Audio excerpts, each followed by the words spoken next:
This is a comical interlude from George Eliot's Romola, published 1863, from chapter 7 titled A Learned Squabble. The characters we meet here are based on actual historical figures, first of them being Bartolomeo Scala, whose felicity, in spite of the May afternoon sun being on the flowers and the grass beyond the pleasant shade of the loggia, was far from perfect. It was embittered by the contents of certain papers that lay before him, consisting chiefly of a correspondence between himself and Politian. It was a human foible of the period, incredible as it may seem, to recite quarrels and favor scholarly visitors with the communication of an entire and lengthy correspondence. And this was neither the first nor the second time that Scala had asked the candid opinion of his friends as to the balance of right and wrong in some half-score Latin letters between himself and Politian, all springing out of certain epigrams written in the most playful tone in the world.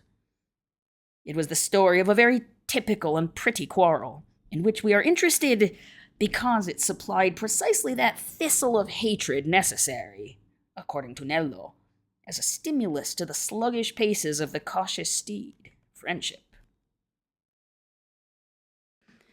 Politian, having been a rejected pretender to the love and the hand of Scala's daughter, kept a very sharp and learned tooth in readiness against the too prosperous and presumptuous secretary, who had declined the greatest scholar of the age for a son-in-law. Scala was a meritorious public servant, and moreover a lucky man, naturally exasperating to an offended scholar.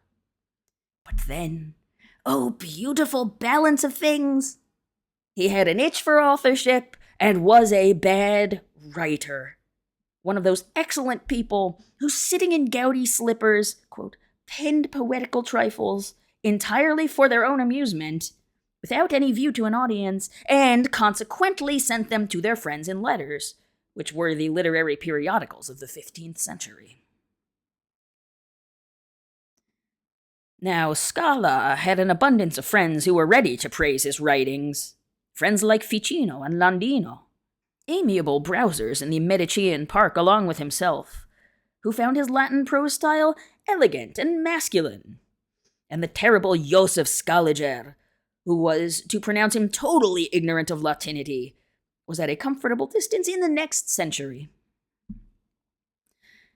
But when was the fatal coquetry inherent in superfluous authorship ever quite contented with the ready praise of friends?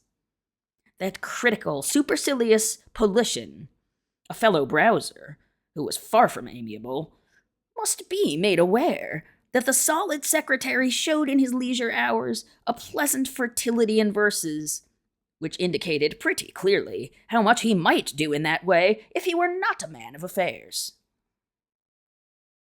Ineffable moment, when the man you secretly hate sends you a Latin epigram with a false gender, hendecasyllables with a questionable elision, at least a toe too much, attempts at poetic figures which are manifest solecisms. That moment had come to Politian. The secretary had put forth his soft head from the official shell, and the terrible lurking crab was down upon him. Politian had used the freedom of a friend, and pleasantly, in the form of a Latin epigram, corrected the mistake of Scala in making the culex, an insect too well known on the banks of the Arno, that is to say a mosquito, of the inferior or feminine gender. Scala replied by a bad joke in suitable Latin verses, referring to Politian's unsuccessful suit. Better and better. Politian found the verses very pretty and highly facetious. The more was the pity that they were seriously incorrect. And inasmuch as Scala had alleged that he had written them in imitation of a Greek epigram, Politian, being on such friendly terms, would enclose a Greek epigram of his own on the same interesting insect. Not, we may presume, out of any wish to humble Scala, but rather to instruct him. Said epigram containing a lively conceit about Venus, Cupid, and the culex, of a kind much tasted at that period, founded partly on the zoological fact that the gnat, like Venus, was born of the waters. Scala, in reply, begged to say that his verses were never intended for a scholar with such delicate olfactories as Politian, nearest of all men to the perfection of the ancients, and of a taste so fastidious that sturgeon itself must seem insipid to him. Defended his own verses, nevertheless, though indeed they were written hastily, without correction, and intended as an agreeable distraction during the summer heat to himself, and such friends as were satisfied with mediocrity. He, Scala, not being like some other people who courted publicity through the booksellers. For the rest, he had barely enough Greek to make out the sense of the epigram so graciously sent to him, to say nothing of tasting its elegances. But the epigram was Politian's. What more need be said? Still, by way of postscript, he feared that his incomparable friend's comparison of the gnat to Venus, on account of its origin from the waters, was in many ways ticklish. On the one hand, Venus might be offended, and on the other, unless the poet intended an allusion to the doctrine of Thales, that cold and damp origin seemed doubtful to Scala in the case of a creature so fond of warmth. A fish were perhaps the better comparison, or when the power of flying was in question, an eagle, or indeed when the darkness was taken into consideration, a bat or an owl, were a less obscure and more apposite parallel, etc., etc. Here was a great opportunity for Politian.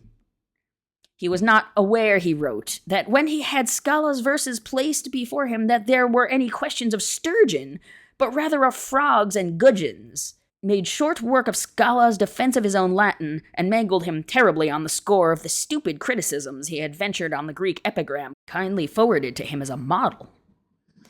Wretched cavils indeed, for as to the damp origin of the gnat, there was the authority of Virgil himself, who had called it the alumnus of the waters. And as to what his dear dull friend had to say about the fish, the eagle, and the rest, it was nihil ad rem. For because the eagle could fly higher, it by no means followed that the gnat could not fly at all, etc., etc. He was ashamed, however, to dwell on such trivialities, and thus to swell a gnat into an elephant, but for his own part would only add that he had nothing deceitful or double about him. Neither was he to be caught when present by the false blandishments of those who slandered him in his absence, agreeing rather with a Homeric sentiment on that head, which furnished a Greek quotation to serve as powder to his bullets. The quarrel could not end there. The logic could hardly get worse, but the secretary got more pompously self-asserting, and the scholar-poet's temperament more and more venomous. Politian had been generously willing to hold up a mirror, by which the too inflated secretary, beholding his own likeness, might be induced to cease setting up his ignorant offenses of bad Latin against ancient authorities, whom the consent of centuries had placed beyond question. Unless, indeed, he had designed to sink in literature in proportion as he rose in honors, that by a sort of compensation men of letters might feel themselves his equal. In return, Politian was begged to examine Scala's writings. Nowhere would he find a more devout admiration of antiquity. The scholar was ashamed of the age in which he lived, and blushed for it. Some, indeed, there were who wanted to have their own works praised and exalted to a level with the divine monuments of antiquity. But he, Scala, could not oblige them. As to the honors, which were offensive to the envious, they had been well earned. Witness his whole life since he came in penury to Florence. The elegant scholar, in reply, was not surprised that Scala found the age distasteful to him, since he himself was so distasteful to the age. Nay, it was with perfect accuracy that he, the elegant scholar, had called Scala a branny monster, inasmuch as he was formed from the offscourings of monsters, born amidst the refuse of a mill, and eminently worthy the long-eared office of turning paternal millstones. In pistrini sordibus natus, et quidem pistrino dignissimus.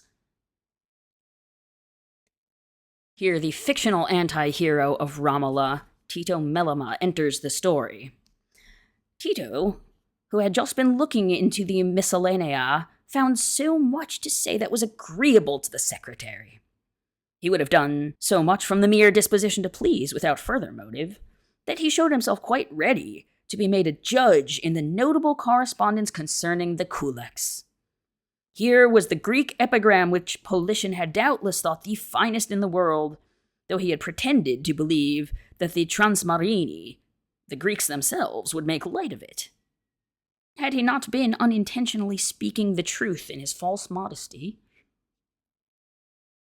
Tito was ready, and scarified the epigram to Scala's content. Oh, wise young judge! He could doubtless appreciate satire even in the vulgar tongue.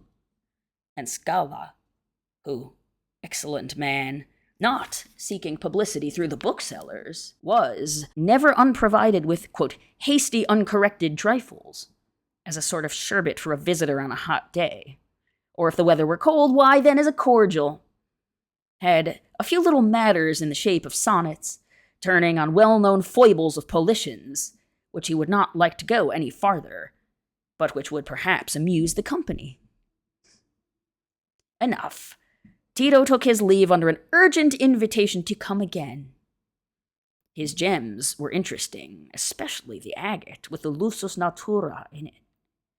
It was a most wonderful semblance of Cupid riding on the lion, and the Jew's stone with the lion-headed serpent enchased in it, both of which the secretary agreed to buy. The latter as a reinforcement of his preventives against the gout, which gave him such severe twinges that it was plain enough how intolerable it would be if he were not well supplied with rings of rare virtue, and with an amulet worn close under the right breast. But Tito was assured that he himself was more interesting than his gems. He had won his way to the Scala palace by the recommendations of Bardo de' Bardi, who to be sure was Scala's old acquaintance and a worthy scholar, in spite of his overvaluing himself a little, a frequent foible in the secretary's friends. But he must come again, on the ground of his own manifest accomplishments.